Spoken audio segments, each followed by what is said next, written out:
नमस्कार, मैं हूं आपके साथ कनिका अरोरा और आप देख रहे हैं एफएम न्यूज बुलेटिन की शुरुआत करते हैं इस वक्त की बड़ी खबरों के साथ। नीति आयोग की बैठक फिलहाल खत्म हो चुकी है। आपको बता दें कि ये बैठक प्रधानमंत्री नरेंद्र मोदी की अध्यक्षता में हुई है और बता दें कि पीएम मोदी ने भारत में पोस्ट कोविड पर नीति आयोग की बैठक में उनकी अपेक्षा पर महत्वपूर्ण बातें कही हैं। बैठक में सीएम योगी आदित्यनाथ समेत कई राज्यों के सीएम भी मौजूद रहे। तो फिलहाल बैठक समाप्त हो चुकी है और पीएम की अध्यक्षता में नीति आयोग की ये बैठक हुई है। बैठक काफी ज्यादा महत्वपूर्ण इसलिए भी रही जहां एक और तमाम मुद्दों पर इस पर चर्चा की गई है। सीएम योगी आदित्यनाथ सभी राज्यों के सीएम इस बैठक में शामिल रहे।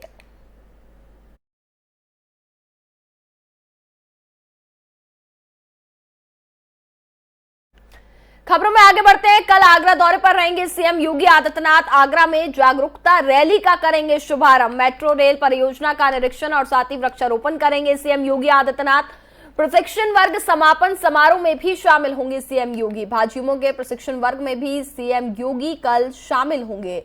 तो कल आगरा दौरे पर रहेंगे सीएम योगी आदित्यनाथ। प्रशिक्षण वर्ग समापन समारोह में भी शामिल होंगे सीएम योगी आदित्यनाथ। तो भाजयुमो के प्रशिक्षण वर्ग में भी सीएम योगी आदित्यनाथ कल शिरकत करने वाले हैं।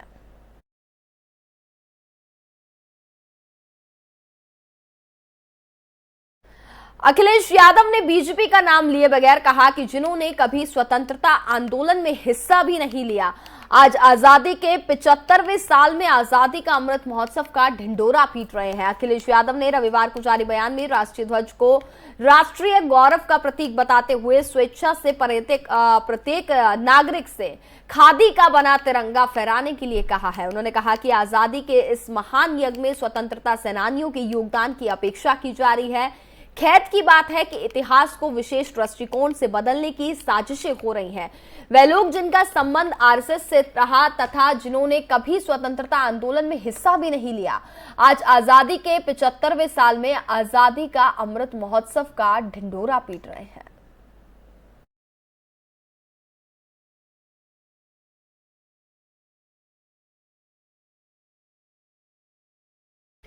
खबरों में आगे बढ़ते हैं। ईडी जांच नहीं बल्कि विपक्ष को प्रताड़ित करने का हथियार बन गया है। रेड मारना और इंक्वायरी करना अब इन्वेस्टिगेशन का भाग नहीं है, ऐसा कहना है वाराणसी पहुंचे पूर्व केंद्रीय वित्त मंत्री पी चिदंबरम के बेटे और कांग्रेस सांसद कार्ति चिदंबरम का।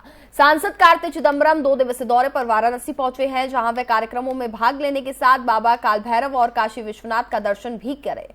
और रविवार को दर्शन करने से पहले उन्होंने मीडिया से बात करते हुए बीजेपी सरकार के ऊपर निशाना साधा। सबसे पहले उन्होंने नेशनल हराज मामले में ईडी द्वारा कार्रवाई पर कई बड़े सवाल दागे हैं।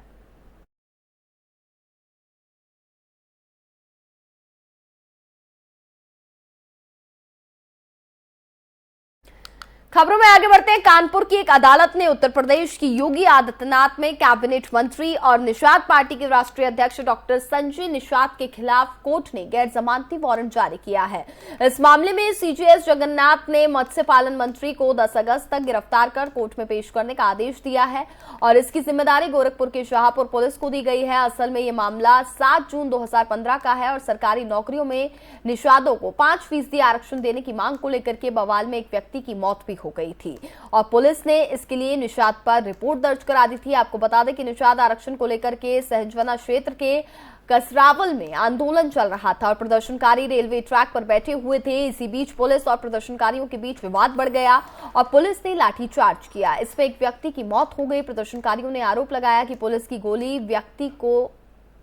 गोली की वजह से व्यक्ति की जान चली गई।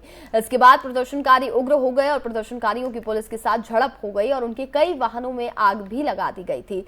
इस घटना में 24 पुलिसकर्मी घायल हो गए थे और इसके बाद तत्कालीन सहजवना थानाध्यक्ष श्यामलाल ने निषाद पार्टी के राष्ट्रीय अध्यक्ष डॉक्टर संजय निषाद सहित कई लोगों के खिलाफ बलवा, आगजनी और तोड़फोड़ का मामला भी दर्ज कराया था।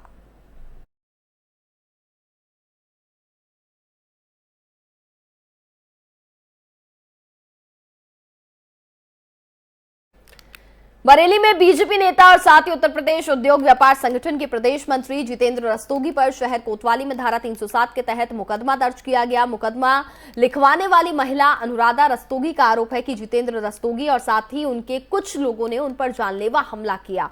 उनको और उनकी बेटी को जान से मारने की कोशिश की गई, जिसके आधार पर पुलिस ने धारा 307 के तहत मुकदमा दर्ज कर लिया है।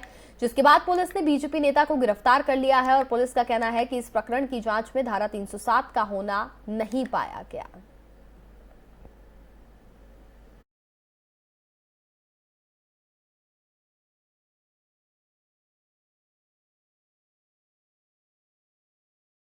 अगली खबर आगरा से। वाल्मीकि समाज पर बीजेपी विधायक ने अपमानजनक टिप्पणी की है। बीजेपी विधायक चौधरी बाबूलाल ने अपमानजनक टिप्पणी की है। आपको बता दें कि वाल्मीकि समाज ने बीजेपी विधायक के खिलाफ मोर्चा खोल दिया है। वाल्मीकि समाज ने बीजेपी विधायक पर मुकदमा दर्ज करने की मांग भी की है। तो वाल्मीकि समाज पर बीजेपी विधायक चौधरी बाबूलाल ने अपमानजनक टिप्पणी की है और आपको बता दें कि वाल्मीकि समाज ने बीजेपी विधायक के खिलाफ अब मोर्चा भी खोल दिया है।